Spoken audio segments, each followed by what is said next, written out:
Jienu l-qawmin u l-ħajja, kull min jemmen fija u koll jekk imut jgħix, u kull min jgħix u jemmen fija dan ma jmut qatt. Temnu inti dan? Ġesu jagħmel din il-mistoqsija lil Marta, oħt Lażru u Marija, tlieta mill-ħbieb intimi ta' Ġesu. L-Evanġelju li għadna kemm smajna llum jgħidilna ċar li Ġesu kien iħobbhom ħafna lil Marta, Marija u Lażru. Fil-bidu tal-Evanġelju jismajna tasal l-aħbar lil Ġesu lil ħabib tiegħu Lażru marit. Mulej, ara ħabibek marit. Il-Mart ipoġġi lilna nfusna l-bnedmin wiċċ imwiċċ mal-fraġilità tagħna u wkoll mal-misteru tal-mewt tagħna. Il-marit spiss jgħaddi minn mumenti ta' umiljazzjoni kbira, donnu dak kollu li ħabb u li jos jibda jċedi u jitbiet minnu. Il-Knisja takkumpanja lil morda bis-sagrament tad-dilka tal-morda. U meta jasal il-mument tal-mewt, il-faraġ tal-Knisja jieħu l-forma ta' dak li nsejħulu l-vjatku, li huwa s-sagrament tad-dilka tal-morda imsieħeb mal-Ewkaristija li tingħata lil kull min ikun qed joqrob lejn l-aħħar mumenti tal-ħajja tiegħu fuq din l-art bħala l-ikla qaddisa għall-vjaġġ li jwassal fl-eternità. Aħna l-isfijiet inħeġġu lil-insara tagħna li meta aħna jew qraba tagħna nitlu fl-isptarijiet jew f'residenzi ta' kura ninformaw mill-ewwel lil min hu responsabbli li aħna nixtiequ l-faraġ u l-konsolazzjoni tas-saċerdoti u tas-sagramenti. Huwa importanti li nagħmlu din l-għażla u ninformaw lil min hu responsabbli b'din l-għażla. Il-mewt tiġi u tiġi fuq kulħadd. U hija mument ta' firda u fl-istess ħin għall-insara mument li nidħlu f'qoxritna u niskopru l-qawwa tal-Mulej Ġesu li ssallab għalina u xorxta. Ġesu quddiem il-misteru tal-mewt tal-ħabib tiegħu beka. Il-bikja ta' Ġesu hija bikja sinċiera. Tfakkarna li hu Alla magħmul bniedem, tfakkarna li l-misteru tal-mewt ma jbeżżax biss lilna bnedmin dgħajfa, ma jolqot fil-laħam il-ħaj lil kulħadd. Ma li wieħed minna jmut tajjeb li jissejjaħ is-saċerdot. Fl-istarijiet tagħna min ikun afża li jixtieq il-konsolazzjoni tas-saċerdot ikollu wkoll it-talb tas-saċerdot immedjatament mal-mewt tiegħu. Is-saċerdot ikun hemm ukoll preżenti biex jitlob mal-familjari u jagħtihom ukoll il-faraġ tal-kelma ta' Alla u tal-preżenza tiegħu. F'dawn il-mumenti m'hemmx għalfejn ħafna kliem. Imma l-preżenza tas-saċerdot hija minnha nfisha balzmu għal-ruħ u għal-qalb ta' dak li jkun. Aħna l-isfijiet nixtiequ nirringrazzjaw lis-saċerdoti djoċeżani u reliġjużi li joffru is-servizzi tagħhom fil-parroċċi u l-komunitajiet, fl-istarijiet u fir-residenzi speċjalizzati ta' kura biex ikunu preżenti fil-momenti tal-aħħar nifs ta' dak li jkun u jkunu wkoll spalla ta' faraġġ, ta' kelma ta' konsolazzjoni lill-qraba ta' dak li jkun miet, tal-persuna li tgħaddi għal ħajja ta' dejjem.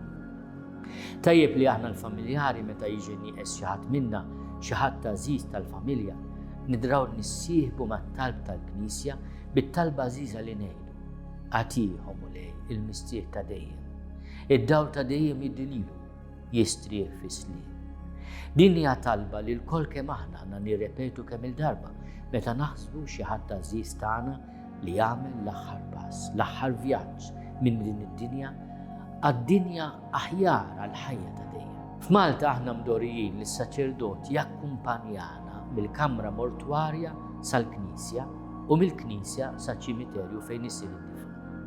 Minħabba li n-numru ta' saċerdoti fil-parroċċi qed dejjem jonqos u minħabba li l-ħin biex is-saċerdot jasal sal-kamra mortwarja u lura lill-Knisja qed jiżdied minħabba traffiku, inħass li s-saċerdot aħjar ikun disponibbli fil-Knisja l-quddiesa li jkun hemm qabel il-funeral u biex joffri sabar lin-nies fil-Knisja u jamministra l-irar lil dawk li jkunu qed jippreparaw biex jipparteċipaw fil-quddiesa tal-funeral. Qegħdin nagħmlu għażla mhux faċli, għażla jibsa li s-saċerdoti ma jibqgħux jakkumpanjaw l-eżist mejtin tagħna mill-kamra mortwarja. Minflok il-mejtin tagħna jkunu akkumpanjati mill-qraba u s-saċerdot jilqagħhom fil-bib tal-Knisja u hemmhekk issir it-talba tal-barka qabel tibda ċ-ċelebrazzjoni tal-quddiesa tal-funeral. Il-qudiem jinħarġu wkoll direttivi speċifiċi ta' kif dan se jiġi organizzat u jibda jseħħ proprju minn wara l-Ajt Imqaddes. Iċ-ċelebrazzjoni tal-Qudiesa aħna l-isfijiet nafdaw li tkun dejjem qatt ta' fidi fil-fidwa li ġab Ġesu, dik il-fidi li fija aħna nemmnu li hu il-qawmien u l-ħajja. Minn hawn ftit oħra aħna niċċelebraw il-qawmien ta' Ġesu mill-imwiet, ir-rebħa tiegħu fuq il-misteru tal-mewt li jiġibilna tant dulur u tant ansjetà. Wara l-Qudiesa li għandha tkun proprju espressjoni ta' fidi, liturġija sobrja, dinjituża u meqjuma, ikun hemm ir-rit tal-aħħar tislima li huwa l-istess espressjoni ta' din l-istqarrija tal-fidi, mod kif aħna nirringrazzjaw lil Alla ta' dak kullu li jagħmel ma' ħutna l-mejtin kif ukoll nafdaw lil mejtin ħutna għall-ħniena, il-modrija u l-kompassjoni ta' Alla. Il-purċizzjoni lejn iċ-ċimiterju tibqa' ssir akkumpanjata mill-kleru assistana u aħna l-isfid nitolbu li din il-purċissjoni li ssir mill-Knisja fejn tkun saret il-Qudies tal-funeral għaċ-ċimiterju tibqa' tkun purċissjoni ta' dinjità.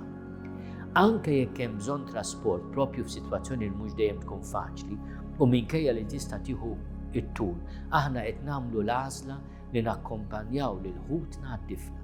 Din hija għażla li qegħdin nagħmlu u nitolbu wkoll il-kooperazzjoni ta' kulħadd biex dan il-mument importanti fejn il-Knisja qed takkumpanja lil ulieda d-difna dejjem isir b'rispett, dinjità u bi spiritu ta' fidi. Ir-rit tad-difna huwa mument partikolari ħafna fejn l-fdalijiet ta' ħutna jintraddu lejn l-art u waqt li nagħlqu l-kaptelli nħossu għafsa kbira ta' qalb. It-talb tal-Knisja l-preżenza tas-saċerdot nixtiequha tkun il-faraġġ, il-kompassjoni u s-solidarjetà ta' kull wieħed u waħda minna, ta' kull min jgħaddi mid-dulur, mill-luttu tat-telfa ta' xi ħadd għażiż. Qegħdin ngħixu f'soċjetà li tibża taffaċċja l-mart u l-mewt. Aħna l-insara għandna risposta differenti quddiem dak li jagħtina dulur kbir. Hija l-fidi tagħna f'Ġesu li qam mill-imwiet imma li ġar fuq il-mart tagħna li ħafu d-batija tagħna l-umiljazzjoni tagħna, saħansitra d-dnub tagħna, sallabnieh min-nobietna. Immur xoxta għax afda fil-missier. Irrid kollu tal-funerari tkun dan l-att ta' fiduċja li permezz tiegħu aħna li għadna hawn nafdaw lill-eżiż tagħna li tant ħabbejna u li aħna nibqgħu nħobbu għal dejjem fidejn Alla li huwa mħabba, fidejn il-mulej li bwiċċu minn quddiem Marta tibki lil ħuwa jgħidilha jienu l-qawmien u l-ħajja. Kull min jemmen fija u koll jekk imut jgħix u kull min jgħix u jemmen fija dan ma jmut qatt. U għad-domanda ta' Ġesu lil kull wieħed waħda minna temmnu inti dan. Jalla risposta tagħna tkun dik ta' Marta. Iva mulej, jiena nemmen li inti l-Messija li ben ta' Alla, dak li ġi fid-dinja. Bil-qalb natukom il-barka pastorali ta'